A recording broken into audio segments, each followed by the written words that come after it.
Hi friends, मैं आकांक्षा शर्मा जी की with आकांक्षा में आपका स्वागत करती हूँ। फ्रेंड्स, आज मैं बहुत इंपॉर्टेंट वीडियो कराने वाली हूँ। ऐसे प्रैक्टिस प्रश्न कराने वाली हूँ जो अलग अलग शिफ्ट में पूछे जा रहे हैं, उनसे संबंधित प्रश्न हम करेंगे। वो जो आपके को मतलब आपकी शिफ्ट में उनको पूछा जा सकता है। तो चलिए स्टार्ट करते हैं। सबसे पहले फ्रेंड्स, मैं एक बात बोलूँगी, सब लोगों के लिए ऑल द बेस्ट। जिनका भी कल पेपर है, परसों पेपर है, सभी के लिए पेपर के लिए ऑल द बेस्ट। और सबसे मेन चीज़, सोचना नहीं है कि हमारा होगा या नहीं होगा। यार, मेरा ये सोच के ही जाना कि मैं तो अभी जा रही हूँ, कंप्यूटर पे बैठ रही हूँ, मैं 160 प्लस ही करूँगी, ऐसा सोचना ही मत।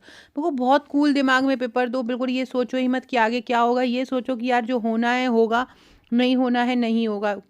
कुछ लोग 3-3 4-4 साल से तैयारी कर रहे हैं, उनके भी 150 प्लस मार्क्स आए। कुछ 1 महीने पहले तैयारी करें, उनके भी 160 प्लस मार्क्स आ गए। तो ये सभी है ना, अब यहाँ पे मेहनत अब बिल्कुल नहीं है, यहाँ पे अब किस्मत की बात है। होगा होगा, नहीं होगा नहीं होगा, जो होगा देखा जाएगा। एक एग्ज़ाम आप लोगों का पूरा जीवन डिसाइड नहीं कर सकता है, तो इसलिए इसके बारे में बिल्कुल भी मत सोचो। जो होगा देखा जाएगा, ये सोच के जाओ कि अगर मेरी किस्मत में है ये सुपरवाइजर जॉब, तो वो मुझे मिलकर रहेगी, मैंने मेहनत कर ली है। ये सोचकर एग्ज़ाम देना, परिणाम सोचकर मत देना, नहीं तो दिमाग टेंशन में रहेगा और क्वेश्चन गलत हो जाते हैं। यहाँ पे आधे से ज़्यादा क्वेश्चन ऐसे हैं जो आपको दिमाग द्वारा ही सॉल्व कर पाओगे। बाल श्रमिक प्रतिषेध और विनियमन अधिनियम कब आया था? 1986 में आया था। ये 14 वर्ष से कम उम्र के बच्चों को कारखानों में काम करने से रोकता है। और ये 83 खतरनाक ऐसे रोजगार वाले रोजगार रहते हैं, कारखाने रहते हैं, जो व्यवसाय रहते हैं, उन पर प्रतिबंध लगाता है। तो ये पूछ सकते हैं कि बाल श्रमिक प्रतिषेध अधिनियम कितने खतरनाक व्यवसायों पर प्रतिबंध लगाता है? तो 83 खतरनाक व्यवसायों पर प्रतिबंध लगाता है। अगला क्वेश्चन है, भारत शासन का जो आईएमएस एक्ट है वो किससे संबंधित है? ये डिब्बा बंद पूरक आहार और ऊपरी आहार से संबंधित है। आईएमएस एक्ट का मतलब क्या होता है? आई से मतलब होता है इंटरनेशनल कोड, एम से मतलब होता है मार्केटिंग, और एस का मतलब होता है ब्रेस्ट मिल्क सब्सटीट्यूट। तो इसको हम बोलते हैं international code of marketing of breast milk substitute. मतलब ये WHO की एक अंतर्राष्ट्रीय संहिता होती है। ऐसी ये पूछ सकते हैं आईएमएस एक्ट किसका नियम है? तो आईएमएस एक्ट WHO का नियम है, याद रखना है। तो ये आईएमएस जो एक्ट होता है, ये इस प्रकार का है कि कोई माता है, धात्री माता है, उसको तबीयत खराब हो गई है, बच्चे को वो दूध नहीं पिला पा रही है, तो उस माँ के दूध के पूरक के रूप में इसका जो डिब्बाबंद आहार का उपयोग किया जाता है। ये पूरक आहार कहलाता है, या इसको माँ के दूध का सब्स्टिट्यूट भी बोलते हैं। और ये जो अधिनियम आया था, ये 1981 में आया था, और ये 2 वर्ष तक के बच्चों के लिए दूध उपलब्ध करवाता है। सब मतलब जो जो माता जब अपने बच्चे को 2 वर्ष तक दूध पिलाती है, उसका ही एक ऊपरी आहार के रूप में उपलब्ध कराता है। 1981 में आई।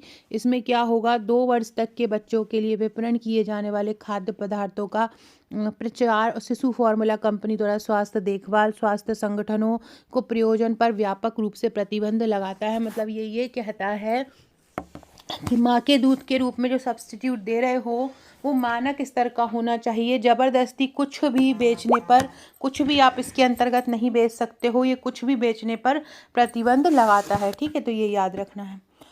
अगला है, बच्चों की संख्या की दृष्टि से विश्व में भारत का कौन सा स्थान है? हमारे यहाँ बच्चों की संख्या में देखा जाए तो भारत का दूसरा स्थान है। भारत दूसरे स्थान पर है बच्चों की संख्या में। दहेज लेने या दहेज देने के विरुद्ध दंड का क्या प्रावधान होता है? देखो, दहेज निषेध अधिनियम जुलाई 1961 में आया था। दहेज निषेध अधिनियम जुलाई 1961 में आया था। और ये क्या करता है, 5 साल की सज़ा देता है। 5 साल की सज़ा और 15,000 रुपये का जुर्माना इसके अंतर्गत दिया जाता है दहेज लेने या देने पर, ठीक है? और जबकि मांग होगी तो 10,000 की सज़ा और लगभग 6 महीने की सज़ा। लेकिन दे या ले दोगे तो कम से कम 15,000 रुपये और 5 वर्ष की सज़ा इसमें दी जाएगी, ठीक है? दहेज निषेध अधिनियम कब आया? जुलाई 1961 में आया था, ये भी याद रखना है। अच्छा, दहेज मांगने की धारा के बारे में, दहेज मांगना है उसके बारे में जो दंड है धारा 3 में है, और दहेज लेने या देने के बारे में जो दंड है वो धारा 4 में है, ठीक है? ये धारा भी पूछी जा सकती है। अगला क्वेश्चन है, आयुष्मती योजना। आयुष्मती योजना छत्तीसगढ़ से संबंधित है। आयुष्मती योजना किससे संबंधित है? चिकित्सा से संबंधित है। आयुष्मती योजना किससे संबंधित? चिकित्सा से संबंधित है। और ये कब आई थी? 2001 में आयुष्मती योजना आई थी। अगला है आंगनवाड़ी केंद्रों में रेडी टू ईट फूड का निर्माण किया जाता है, किनके द्वारा किया जाता है?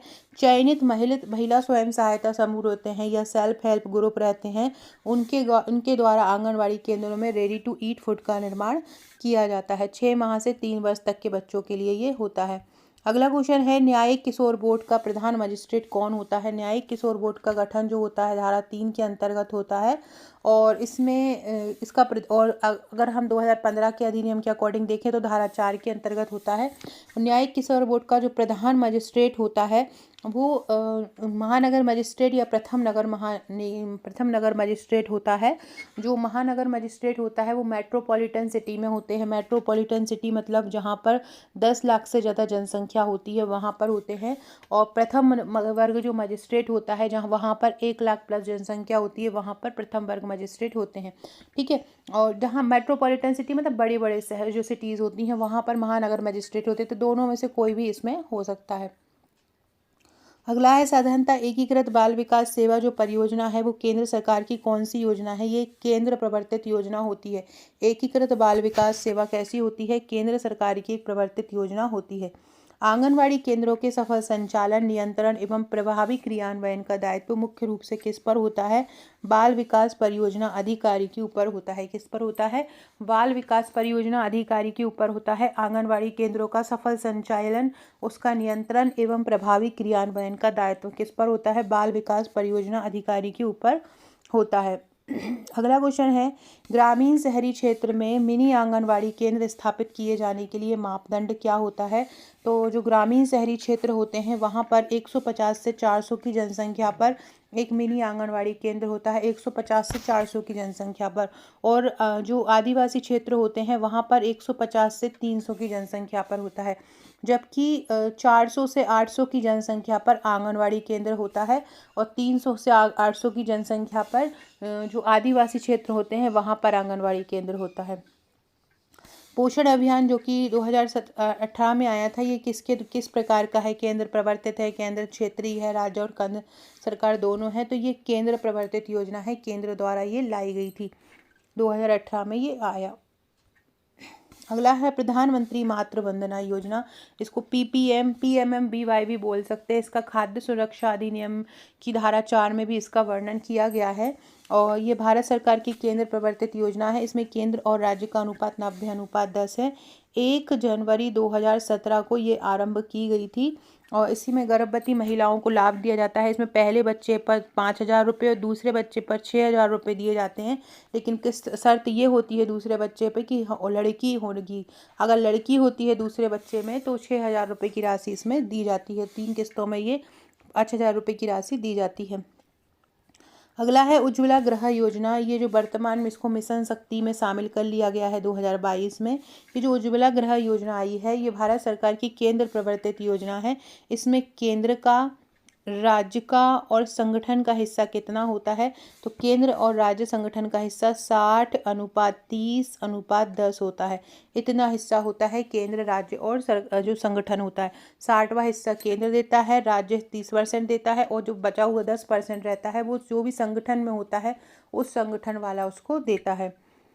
अगला क्वेश्चन है आंगनवाड़ी केंद्रों के रखरखाव हेतु प्रति आंगनवाड़ी कितने केंद्र का प्रावधान है? तो आंगनवाड़ी केंद्रों के रखरखाव हेतु प्रति वर्ष 2,000 रुपये का प्रावधान किया गया है। मतलब आंगनवाड़ी केंद्रों के रखरखाव हेतु प्रति वर्ष प्रति आंगनवाड़ी केंद्र मतलब प्रति आंगनवाड़ी केंद्र कितने रुपये दिए जाएंगे प्रति वर्ष? प्रति आंगनवाड़ी प्रति वर्ष 2,000 रुपये की राशि दी जाएगी। कितनी? प्रति आंगनवाड़ी प्रति वर्ष 2,000 रुपये की राशि दी जाएगी। अगला क्वेश्चन है बाल विवाह प्रतिषेध अधिनियम 2006 के संबंध में सही कथन क्या है? तो यह अधिनियम केंद्रीय अधिनियम है, ये सही है। ये जम्मू कश्मीर राज्य को छोड़कर पूरे भारत में लागू है, ये गलत है। क्योंकि अब पहले का ये क्वेश्चन आया है, पहले ये बिल्कुल सही था लेकिन वर्तमान में ये पूरे भारत में लागू है। जम्मू कश्मीर में भी 2019 से ये लागू हो गया है। ये अधिनियम 11 जनवरी 2007 से पूरे भारत में लागू है, बिल्कुल लागू है जम्मू कश्मीर को छोड़कर। यह अधिनियम लागू होने से पूर्व में प्रचलित अधिनियम 1929 निरसित हो गया, ये भी सही है। तो पहला और तीसरा सही हो जाएगा, चौथा सही हो जाएगा, बाकी सब गलत हो जाएंगे। यह ई इसलिए लिखा हुआ है क्योंकि ये उस समय का क्वेश्चन होगा जब ये जम्मू कश्मीर में लागू नहीं होंगे। अगला क्वेश्चन है बाल विवाह अधिनियम के बारे में सही कथन सब बताना है। विवाह रद्द होने पर दोनों पक्षों को विवाह में प्रदायिक सामग्री, नकदी, आभूषण आदि वापस करने का निर्देश न्यायालय दे सकता है। बिल्कुल सही, बिल्कुल दे सकता है। इस अधिनियम के द्वारा महिला याचिकाकर्ता को पुनर्विवाह होने तक जीविका प्रदान करने और आवास प्रदान करने का आदेश दिया जाता है। ये भी सही है। यदि बाल विवाह के परिणाम स्वरूप शिशु का जन्म होता है तो उसकी जो विवाहित पार्टी है उसके अभिभावक के द्वारा दिया जाएगा, उसका जो पालन पोषण है वो जो अभिभावक द्वारा किया जाएगा, और बच्चा जो होगा वो वैद्य होगा या धर्मज होगा। जो बच्चा होगा वो धर्मज होगा, मतलब धर्म से उत्पन्न संतान कहलाएगा। अगला क्वेश्चन है कार्यस्थल पर महिलाओं का यौन उत्पीड़न अधिनियम कब पारित किया गया? 2013 में पारित किया गया। इसके तहत दो प्रकार की समिति बनती हैं, एक बनती है आंतरिक समिति और एक बनती है स्थानीय समिति। यदि कोई कंपनी है और उसमें 10 कर्मचारी हैं, 10 कर्मचारी हैं और 10 या 10 से ज़्यादा कर्मचारी हैं तो कंपनी के अंदर ही आंतरिक समिति बनेगी, और 10 कर्मचारी नहीं हैं तो उसके लिए एक स्थानीय समिति हर जिले में गठित होती है, जो कार्यस्थल पर अगर महिलाओं के साथ यौन उत्पीड़न हुआ है उसका देखरेख करती है।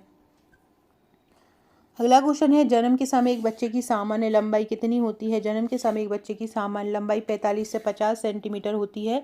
4 साल में ये अपने जन्म की लंबाई की दुगनी हो जाती है और 13 साल में ये तिगनी हो जाती है। 13 साल में कैसी हो जाती है? तिगनी हो जाती है। जबकि वजन जो वजन होता है वो 6 महीने में दुगना हो जाता है। बच्चे का जन्म का वजन से 6 महीने में दुगना हो जाता है, और 1 साल में कैसा हो जाता है? 1 साल में तिगुना हो जाता है।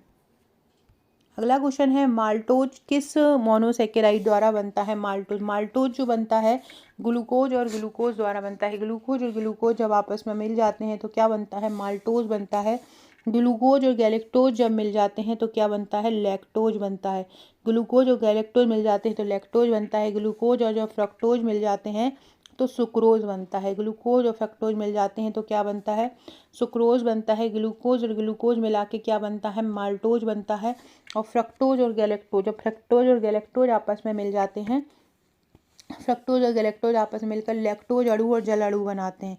क्या बनाते हैं? एक तो बनाते हैं लैक्टोज अणु, और क्या बनाते हैं? लैक्टोज अणु के साथ जल अणु बनाते हैं। ठीक है, तो ये सारी चीज़ें होती हैं। तो माल्टोज किस मोनोसेकेराइड द्वारा बनता है? माल्टोज बनता है। ग्लूकोज और ग्लूकोज द्वारा माल्टोज बनता है। अगला क्वेश्चन है कुफ्फर कोशिकाएं कहाँ पाई जाती हैं? इनको भक्षक कोशिकाओं भी बोलते हैं, और ये यकृत में पाई जाती हैं। कुफ्फर कोशिकाएं कहाँ पाई जाती हैं? यकृत में पाई जाती हैं। बीसीजी का टीका शिशु के जन्म के तुरंत बाद लगाना चाहिए, लेकिन अगर ऐसा नहीं होता तो उसे ये टीका जन्म के कब तक लगा सकते हैं? कम से कम 9 माह या 1 साल तक इसको लगा सकते हैं। 9 माह की जगह अगर 12 माह भी होता तो ये भी इसका आंसर हो जाता।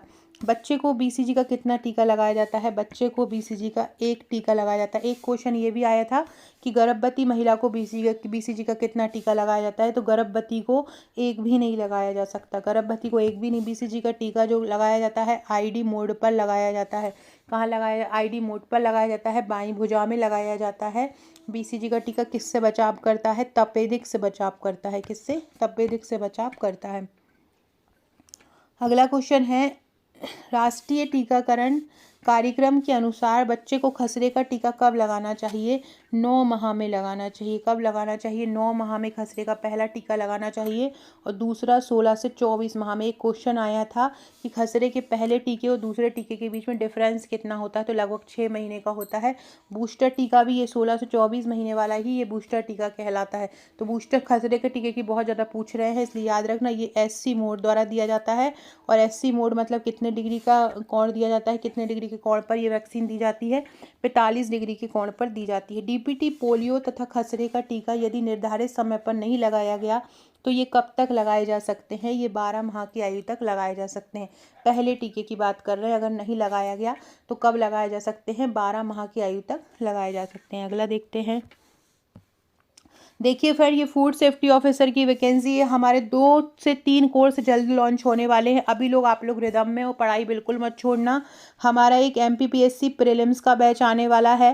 पहले मैं आपको FSO का बता देती हूँ। जिन लोगों ने भी BSc बायोलॉजी से किया है, BSc मैथमेटिक्स से किया है, या BSc बायोलॉजी से किया है, या BSc बायोटेक से किया है, या BSc माइक्रोबायोलॉजी से किया है, आप सारे लोग इसका फॉर्म फिल कर सकते हैं। 17 साल बाद ये जॉब आ रही है। बेहतरीन जॉब, एक अधिकारी की जॉब है। अगर आप सपना देखते हैं बचपन से कि मुझे अधिकारी बनना है, तो ये एक बहुत शानदार जॉब है, आप इसमें भाग ले सकते हैं। मतलब इसमें फॉर्म फिल कर सकते हैं और इसकी तैयारी कराने की गारंटी मेरी है। मेरे जो इसका कोर्स स्टार्ट हो चुका है ट्रिकी बैच के नाम से, जो हमने बैच स्टार्ट किया है एप्लीकेशन पर। और इसके शुरू के जो 100 लोग हैं उसको चार्ज 1999 है, उसके बाद जो चार्ज है वो 4999 हो जाएगा। तो आप इसको ज़रूर जल्दी से रजिस्ट्रेशन करा लो और शानदार तैयारी के लिए स्टार्ट हो जाओ, क्योंकि 5 अप्रैल से हम इसकी तैयारी कराने वाले हैं। ट्रिक द्वारा सारे टॉपिक की तैयार कराने वाले हैं, थ्योरी नोट्स देने वाली हूँ, एमसीक्यू देने वाली हूँ, टेस्ट लगाने वाली हूँ। हर टॉपिक के सिलेबस बहुत ज़्यादा कठिन है, बहुत ज़्यादा वास्ट है, हर टॉपिक बहुत कठिन है, समझ के पूरा क्वेश्चन टॉपिक करना पड़ेगा।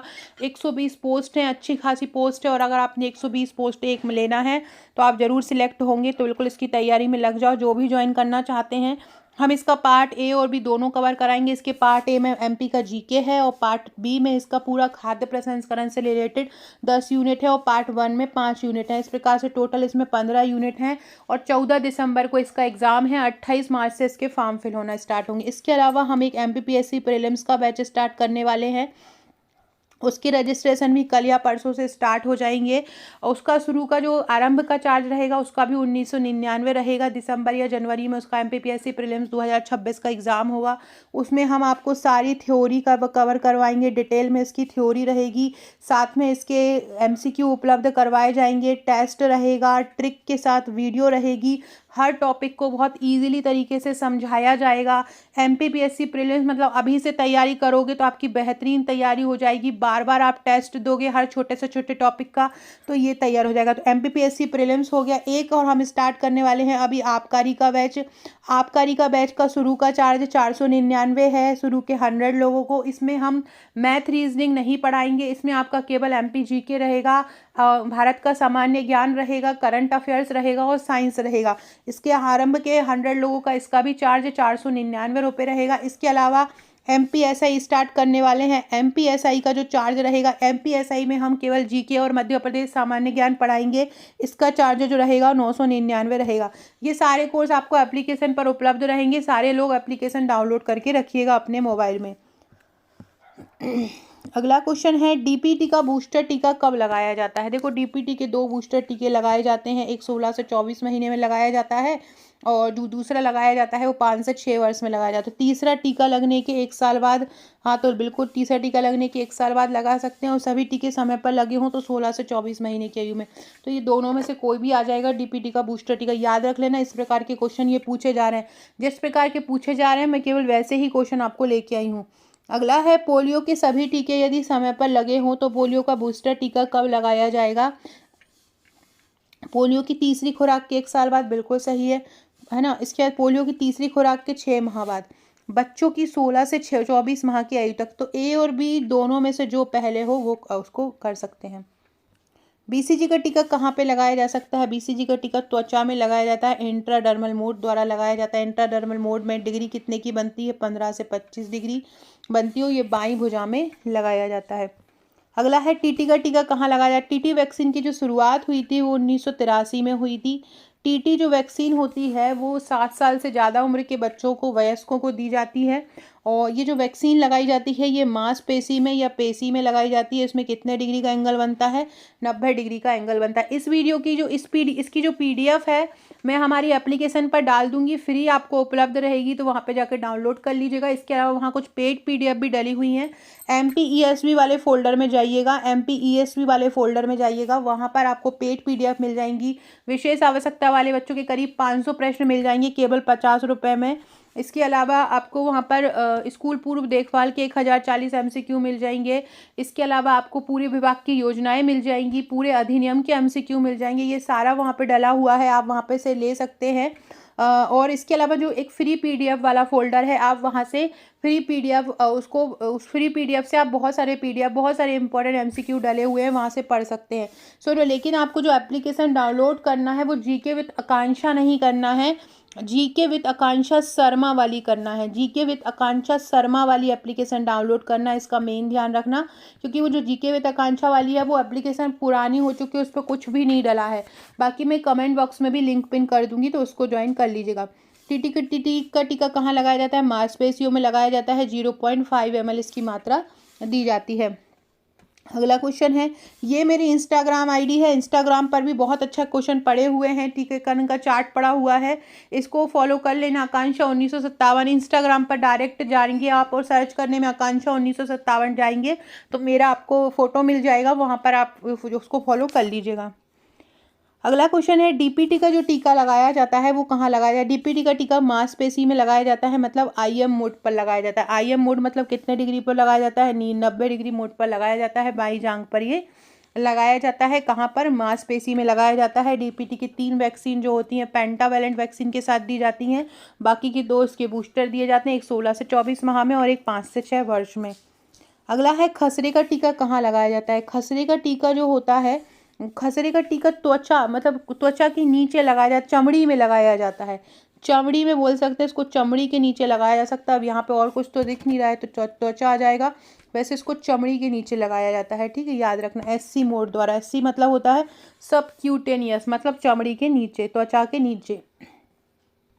पोलियो का टीका कहाँ लगाया जाता है? पोलियो का टीका पिलाया जाता है। अब देखो, पोलियो का टीका एक त्वचा में भी लगाया जाता है, क्योंकि यहाँ पे दिया नहीं है उन्होंने क्लियरली कि कौन सा पोलियो। एक होता है oral polio vaccine. Oral polio vaccine क्या होगी? पिलाई जाएगी। ओरल पोलियो वैक्सीन पिलाई जाएगी और ये सक्रिय वैक्सीन होती है ना, ये लाइव वैक्सीन होती है या सक्रिय वैक्सीन होती है। इसके अलावा एक होता है आईपीवी, इसको हम इनएक्टिवेटेड पोलियो वैक्सीन बोलते हैं। ये किस मोड द्वारा लगाई जाती है? ये आईडी मोड द्वारा लगाई जाती है।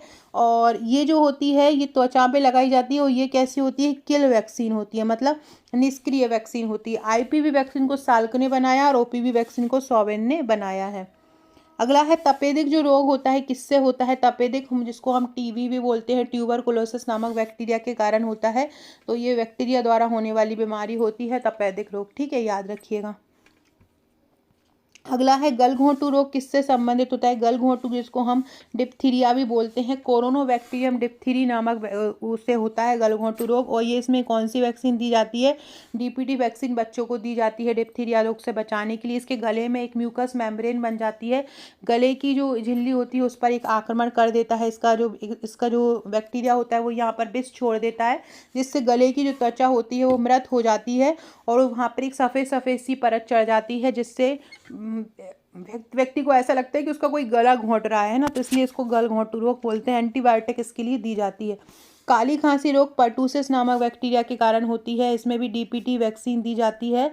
और ये किसके कारण होती है? पर्टूसिस नामक बैक्टीरिया के कारण इसको, ये पर्टूसिस नामक बैक्टीरिया के कारण हो जाती है। कौन सी? काली खांसी जो रोग होती है। ठीक है, याद रखिएगा। और इसके लिए डीपीटी वैक्सीन दी जाती है। काली खांसी में हू करके खांसी आती है और इसको हम 100 दिन की खांसी भी बोलते हैं, 100 दिन की खांसी भी इसको बोलते हैं, क्योंकि इसमें लगातार जो है खांसी आती है।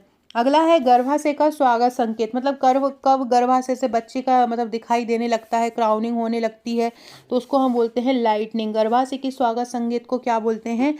गर्भाशय का जो स्वागत संकेत होता है उसको लाइटनिंग बोलते हैं। इसमें महिला के बच्चे का वजन बढ़ जाता है, जिससे गर्भाशय का आकार बढ़ जाता है और अंतिम तिमाही में एक अलग तरीके का दर्द स्टार्ट होता है ना। इस महिला के निचले भाग में अजीब तरीके से उसको पेन होता है, इसको हम बोलते हैं लाइटनिंग। इसे लाइटनिंग को ही हम गर्भाशय का स्वागत संकेत भी बोलते हैं। भाषा सीखने सिखाने में आप किसे सबसे अधिक महत्वपूर्ण मानते हैं? हम सामाजिक अंतःक्रिया को महत्वपूर्ण मानते हैं। जितना बच्चा समाज से इंटरेक्ट होगा उतना ही वो भाषा को अच्छे से कैच कर पाएगा।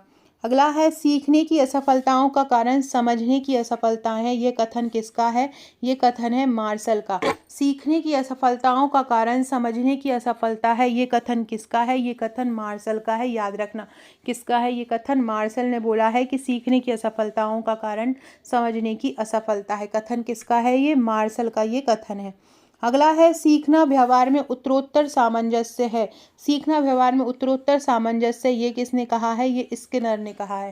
सीखते रहते ही हम अच्छी तरह से समाज से सामंजस्य बिठा पाते हैं, ये कौन बोला है? ये स्किनर बोला है। अगला क्वेश्चन है, सीखना विकास की एक प्रक्रिया है, ये किसने बोला है? सीखना विकास की एक प्रक्रिया है, ये वुडवर्थ ने बोला है। सीखने का सफल अनुभव अधिक सीखने की प्रेरणा देता है, ये कौन बोला है? ये फ्रेंडसन बोला है। फ्रेंडसन ने बोला है कि सीखने का सफल अनुभव अधिक सीखने की प्रेरणा देता है। देखो, एरिक्सन, एक पियाजे, फ्रायड, है ना। ये तो 3 है, यहीं से अभी क्वेश्चन पूछे जाएंगे, यही मैंने हमेशा से बोल रही हूँ, इन तीनों को अच्छे से कर लो, इन्हीं से ही संबंधित क्वेश्चन पूछे जाते हैं। और थॉर्नडाइक भी आने वाली सब पे पूछ सकते, हो सकता है आज ही पूछ लें। थॉर्नडाइक ने अधिगम के कुल कितने मुख्य नियम बताए हैं? थॉर्नडाइक ने 3 मुख्य नियम बताए हैं और 5 गौण नियम बताए हैं। 5 गौण नियम बताए हैं और 3 मुख्य नियम थॉर्नडाइक ने बताए हैं। थॉर्नडाइक ने गौण नियम कितने बताए हैं? 5 गौण नियम बताए हैं। बालक सबसे पहले कौन सी क्रिया सीखता है? ये पूछा है। भाव प्रदर्शन, एक्सप्रेशन देता है वो सबसे पहले। आप उसके सामने जाओ तो हा हा हा करने लगता है, तो सबसे पहले वो क्या देता है? सबसे पहले वो भाव प्रदर्शित करता है। ठीक है, तो बालक सबसे पहले कौन सी क्रिया सीखता है? भाव प्रदर्शन सीखता है। अनुभव द्वारा व्यवहार में परिवर्तन लाना अधिगम है, यह किसने कहा है? ये गेट्स ने कहा है। अनुभव द्वारा व्यवहार में परिवर्तन लाया जा सकता है, ये गेट्स ने बोला है। डीवी सीखने का आधार किसको मानते हैं? डीवी सीखने का आधार तो क्रियाओं को मानते हैं। डीवी सीखने का आधार किसको मानते हैं? क्रियाओं को मानते हैं। जिन लोगों का भी एग्ज़ाम चल रहा है, जिन लोगों का भी एग्ज़ाम आगे है, सबसे पहले टेंशन बिल्कुल मत लो, कूल माइंड में पेपर दो। जितना कूल माइंड में पेपर दोगे उतना अच्छा रहेगा। और यहाँ पे अपनी पढ़ाई को स्टॉप मत करना, यहाँ से कंटिन्यू दूसरे एग्ज़ाम की तैयारी करते जाना, एक दिन भी मत रुकना। अगर आपने पढ़ाई करी है उसका यूटिलाइज़ करो। ये जो आपने पढ़ा है ना, वो कहीं ना कहीं किसी दूसरे एग्ज़ाम में काम आ जाएगा। अभी ग्रुप 2 की भी वैकेंसी आने वाली है, MPPSC की तो हर साल आती ही है। MPPSC की लड़कियां 45 साल तक भाग ले सकती हैं, लड़के 40 साल तक इसमें एग्ज़ाम दे सकते हैं, है ना। तो इसको ज़रूर MPPSC का तैयारी करना स्टार्ट हो जाना, FSO की तैयारी करना स्टार्ट हो जाओ। FSO कर लो, दिसंबर में FSO का एग्ज़ाम है। तो ये एग्ज़ाम जो है, क्या पता सुपरवाइज़र इन अधिकारी की जॉब में कुछ भी नहीं लगती है, तो आपको इन एक बड़े बड़े एग्ज़ाम की तैयारी करना है, क्योंकि आपने सुपरवाइज़र में इतना सारा पढ़ लिया है। इसको वेस्ट बिल्कुल मत जाने देना और आगे की तैयारी पर अपना फोकस लगाना। डीवी सीखने का आधार किसको मानते हैं? क्रियाओं को मानते हैं डीवी सीखने का आधार। राष्ट्रीय महिला आयोग की स्थापना कब हुई थी? राष्ट्रीय महिला आयोग की स्थापना 31 जनवरी 1990 में हुई थी, और ये अधिनियम आ गया था और 1992 से इसने काम करना आरंभ कर दिया था। 1992 से इसने काम करना आरंभ कर दिया था। हेपेटाइटिस का टीका कहाँ लगाया जाता है? हेपेटाइटिस का टीका IM मोड द्वारा लगाया जाता है। कहाँ पर? IM मोड द्वारा लगाया जाता है और जांघ में लगाया जाता है। कहाँ पर? हेपेटाइटिस का टीका जांघ में लगाया जाता है। हेपेटाइटिस जो होते हैं 5 प्रकार के होते हैं, ABCDE, है ना। ए जो होता है वो दूषित जल द्वारा होता है, ए जो होता है वो दूषित जल द्वारा होता है। बी और सी जो होते हैं वो यौन संबंध द्वारा फैलते हैं, या हम बोल सकते हैं रक्त द्वारा फैलते हैं। ठीक है, जो डी होता है ना, ये सी का ही गंभीर रूप होता है, और जो ई होता है वो ए का ही गंभीर रूप होता है। ठीक है, ये कुछ वैक्सीन के प्रकार दिए गए हैं, जैसे कि BCG जो वैक्सीन है वो ID मोड द्वारा लगाई जाती है, इंट्राडर्मल। FIPV जिसको हम फ्रैक्शनल इनएक्टिवेटेड पोलियो वैक्सीन बोलते हैं, ये भी ID मोड द्वारा लगाई जाती है। PCV जिसको हम न्यूमोकोकल वैक्सीन बोलते हैं, ये इंट्रामस्कुलर वैक्सीन से लगाई जाती है। MR जिसको हम खसरे की वैक्सीन बोलते हैं, मीजल्स रूबेला, ये सब क्यूटेनियस मोड से लगाई जाती है। DPT हो गई और टिटनेस डिप्थीरिया हो गई, ये कैसे लगाई जाती है? इंट्रामस्कुलर द्वारा लगाया जाता है। अगला है खसरे का टीका लगाने का मार्ग क्या होता है? अब त्वचीय या सब क्यूटेनियस होता है। 0.5 ml इसकी मात्रा होती है। एक खुराक से दूसरे खुराक के बीच 4 सप्ताह का अंतर होना चाहिए। ठीक है, और इसमें जो इसका जो वैक्सीन का डिग्री होती है वो 15 से 25 डिग्री होती है। ID मोड से टीका लगाने का कोण कितना होता है? ID मोड से कम 5 से 15 या 15 से 25, मतलब 15 इसमें होता है ये 5 से 15 या 15 से 25 इसको हम बोल सकते हैं। सिरा वाला 15 से 30 डिग्री होता है। IM इंजेक्शन लगाने का कोण कितना होता है? IM इंजेक्शन लगाने का कोण 90 डिग्री होता है। सारे लोग सबसे पहले कमेंट जरूर कीजिएगा, अगर आपको मेरे वीडियोस पसंद आते हैं तो कमेंट जरूर कीजिएगा। और क्वेश्चन पूछ रही हूँ, एक बताइएगा, विकलांगता अधिनियम किस डेट को आया? विकलांगता अधिनियम किस दिनांक को पारित हुआ? दिव्यांग अधिनियम नहीं बोल रही हूँ, विकलांग अधिनियम बोल रही हूँ। विकलांग अधिनियम किस दिनांक को पारित हुआ? जिसको भी मेरे वीडियो पसंद आते हैं सारे लोग इसका आंसर ज़रूर दीजिएगा, सारे लोग कमेंट जरूर कीजिएगा। कल आप लोगों बहुत सारे लोगों ने अपने अपने नाम मुझे बताए थे, मैंने सारे लोग देखे हैं। तो इस तरह से क्या होगा, अब लास्ट का समय चल रहा है, मुझे कम से कम एटलीस्ट याद रहेगा कि किनको मेरी वीडियोस पसंद आए, किसने वीडियो देखे। तो सारे लोग ज़रूर लाइक कीजिएगा और एप्लीकेशन डाउनलोड ज़रूर कर लीजिएगा। बहुत सारा निःशुल्क मटेरियल मैं वहाँ पे डाल रही हूँ। जो नहीं परचेस कर सकता वो फ्री वाले फोल्डर में देख सकता है, चाहे वो MPPSC का हो, चाहे MPSI का हो, चाहे FSO का हो, चाहे आबकारी का हो, चाहे ग्रुप 2 ग्रुप 3 का हो, सारों का निःशुल्क मटेरियल वहाँ पे डाला जाएगा। इसके अलावा हमारा टेलीग्राम ग्रुप को भी ज्वाइन करके रखिएगा, डिस्क्रिप्शन बॉक्स में लिंक डली है, और व्हाट्सएप ग्रुप को भी ज्वाइन करके रखिएगा, डिस्क्रिप्शन बॉक्स लिंक डली हुई है, और हमारा इंस्टा को भी ज्वाइन करके रखिएगा। वहाँ भी आपको बहुत शानदार शानदार चीज़ें, मोटिवेशनल थॉट, सब कुछ वहाँ पर आपको मिलता रहेगा। अगला है, कौन सी एक ऐसी बीमारी है जिसमें बच्चा चीनी नहीं पचा पाता या शक्कर को नहीं पचा पाता? वो होता है हर्लर सिंड्रोम। कार्बोहाइड्रेट के कारण हो जाता है, कार्बोहाइड्रेट की कमी से ये हो जाता है। इसमें क्या होता है, बच्चा चीनी को नहीं पचा पाता है। किस जैव अणु को जीवन का आधार बोलते हैं? कार्बोहाइड्रेट को जीवन का आधार बोला जाता है। कौन सा सबसे छोटा कार्बोहाइड्रेट है? कौन सा ट्रायोज सबसे छोटा कार्बोहाइड्रेट होता है? वो होता है ग्लिसरैल्डिहाइड। किसमें अपचायक गुण होते हैं? जो अपचायक गुण होते हैं वो ग्लूकोरोनिक अम्ल में होते हैं। किसमें होते हैं अपचायक गुण? ग्लूकोरोनिक अम्ल। ग्लूकोरोनिक अम्ल ऐसा होता है जिसमें अपचायक गुण होते हैं।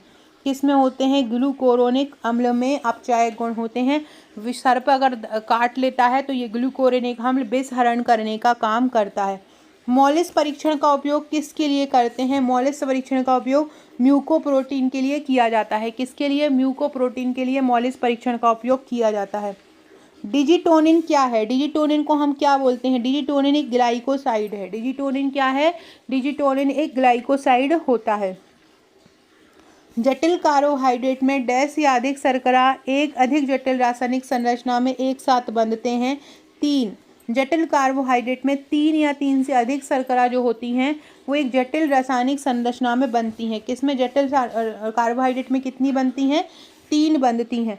अगला वीडियो बहुत इंपॉर्टेंट लेके आने वाली हूँ IPC की धारा का, तो ये वीडियो देखने के बाद अगली वीडियो का वेट जरूर करना। फटाफट फॉरवर्ड करके वीडियो की स्पीड बढ़ा के देख लिया करो, जिनका भी हाल ही में एग्ज़ाम है। जब ग्लूकोज को हम ब्रोमीन जल से उपचारित करते हैं तो क्या प्राप्त होता है? ग्लूकोनिक अम्ल प्राप्त होता है। जब हम ग्लूकोज को ब्रोमीन जल से उपचारित करते हैं तो क्या उत्पाद प्राप्त होता है? ग्लूकोनिक अम्ल प्राप्त होता है। निम्नलिखित में से कौन सा हार्मोन जनन तंत्र से संबंधित नहीं होता है? Adrenaline hormone. ये बाकी के जो होते हैं progesterone, estrogen, testosterone male hormone होता है। एस्ट्रोजन और प्रोजेस्टेरॉन जो होते हैं वो फीमेल हार्मोन होते हैं, ठीक है। और जो एड्रेनलिन होता है, जैसे व्यक्ति का BP अगर बढ़ता है, व्यक्ति को तनाव अगर होता है, तो ये सब इसी एड्रेनलिन हार्मोन के कारण होता है। ये कॉर्टेक्स, एड्रेनल कॉर्टेक्स भी हम इसको बोलते हैं, जहाँ से ये हार्मोन सीक्रेट होता है। तनाव हार्मोन जिसको हम बोलते हैं कॉर्टिसोल, यहीं से ही सीक्रेट होता है। एड्रेनलिन का मुख्य कार्य होता है प्लीहा के संकुचन का उत्पादन करना, ताकि रक्त को संग्रहित किया जा सके। ये इस हार्मोन को अस्थि मज्जा के केंद्र में एक अधिवृक्क ग्रंथियां होती हैं, एड्रेनल ग्रंथियां होती हैं हमारी किडनी के पास, उसके द्वारा सीक्रेट किया जाता है। मानव मस्तिष्क का बाहरी आवरण क्या कहलाता है? किसका बना होता है? ड्यूरामेटर का बना होता है या दृढ़ तानी का? मानव मस्तिष्क का बाहरी जो आवरण होता है वो दृढ़ तानी का या ड्यूरामेटर द्वारा बना हुआ होता है। आर्तव चक्र के लिए जिम्मेदार हार्मोन कहाँ से उत्पन्न होते हैं? आर्तव चक्र के लिए जो जिम्मेदार, आर्तव चक्र का मतलब होता है जो मेंस्ट्रुएशन साइकिल जो होता है महिलाओं का, पीरियड्स आते हैं, उसको हम बोलते हैं आर्तव चक्र। ये इसके लिए कौन जिम्मेदार होता है? अंडाशय और आगे की जो प्यूस ग्लैंड होती है वो इसके लिए जिम्मेदार होती है। अगला है सखी केंद्र या जो वन स्टॉप सेंटर होते हैं, पूरी तरह से केंद्र सरकार की पूरी तरह से प्रायोजित योजना है। किस मंत्रालय के तहत आता है? ये जो सखी केंद्र या वन स्टॉप सेंटर होते हैं वो महिला और बाल विकास मंत्रालय के अंतर्गत आता है। भारत में ये 700+ है और मध्य प्रदेश में ये करीब 50+ है। और ये जो वन स्टॉप सेंटर मतलब वन जगह पे, वन प्लेस पर स्टॉप कर देना, मतलब एक ही ऐसा सेंटर महिलाओं के लिए उपलब्ध कराना जहां पर उनको सारी आवश्यक चीज़ें उपलब्ध हो, मनोवैज्ञानिक सहायता भी उपलब्ध हो, स्वास्थ्य सुविधाएं भी उनको उपलब्ध हो, है ना, और चिकित्सा सेवा भी उपलब्ध हो। ये सारी सुविधाएं एक जगह पर उपलब्ध हो, उनको हम बोलते हैं वन स्टॉप सेंटर। 2015 में इसकी शुरुआत हुई थी और 2022 में इसको मिशन शक्ति की जो योजना है उसमें इसको सम्मिलित कर लिया था। अगला क्वेश्चन है, स्वाधार किसकी एक योजना होती है? स्वाधार जो योजना होती है, स्वाधार योजना को 2001-2 में आरंभ किया गया था। ये योजना आश्रय, भोजन, वस्त्र और पुनर्वास की प्राथमिक आवश्यकताओं का प्रदान करती है। मतलब जो कठिन परिस्थितियों में जो महिलाएं रहती हैं उनके लिए ये योजना एक सुविधा प्रदान करती है। तो स्वाधार योजना किसके लिए है? कठिन परिस्थितियों में फंसी महिलाओं के लिए स्वाधार योजना रहती है। अगला है, सुकन्या समृद्धि योजना क्या होती है? सुकन्या समृद्धि योजना है बालिकाओं के लिए एक छोटी जमा योजना। इसमें 10 वर्ष तक की बालिकाओं के लिए 10 वर्ष तक की उम्र तक बालिकाओं की, मतलब 10 वर्ष तक, जब बच्ची 10 वर्ष तक की हो जाती है तब तक एक अमाउंट जमा कर सकते हैं इनके नाम के खाते में, जिससे उनको 21 वर्ष की आयु तक उनको एक इकट्ठी राशि दी जाएगी। 250 रुपये मिनिमम इसके अंतर्गत जमा किया जा सकता है। और 2015 में सुकन्या समृद्धि योजना को केंद्र सरकार ने आरंभ किया था और इससे रोज क्वेश्चन पूछे जा रहे हैं, रोज का ही इसका क्वेश्चन पूछा जा रहा है। इसको बेटी बचाओ बेटी पढ़ाओ अभियान के एक हिस्से के रूप में इसको लॉन्च किया गया था। ठीक है, याद रखना। एक स्तनपान कराने वाली महिला को प्रतिदिन कितना कैल्शियम अतिरिक्त चाहिए? सामान्य महिला से 200 मिलीग्राम अतिरिक्त चाहिए। सामान्य महिला को कितना चाहिए है? 1000 चाहिए है, और 200 एक्स्ट्रा चाहिए है जो स्तनपान कराने वाली है। गर्भवती महिला को भी 1000 चाहिए है, पुरुष को भी 1000 चाहिए रहता है। लेकिन एक जो किशोर अवस्था होती है, किशोर अवस्था में 1040 मिलीग्राम चाहिए है। ठीक है, याद रखना। अगला क्वेश्चन है, कुछ पढ़ लो। विटामिन ए की मात्रा, एक सामान्य पुरुष को विटामिन ए 1000 माइक्रोग्राम चाहिए, औरत को 840 माइक्रोग्राम चाहिए, गर्भवती को 900 माइक्रोग्राम चाहिए है, और जो धात्री होती है उसको 950 माइक्रोग्राम चाहिए है। ठीक है, सो फ्रेंड्स, ये था हमारा आज का वीडियो। आशा है वीडियो पसंद आया होगा। वीडियो अच्छा लगे तो लाइक शेयर सब्सक्राइब जरूर कीजिएगा।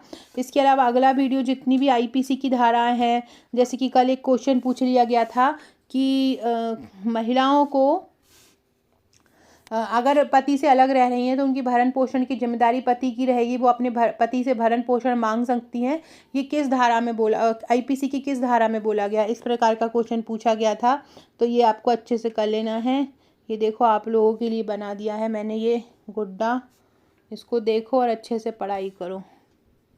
ठीक है, ओके फ्रेंड्स, थैंक यू।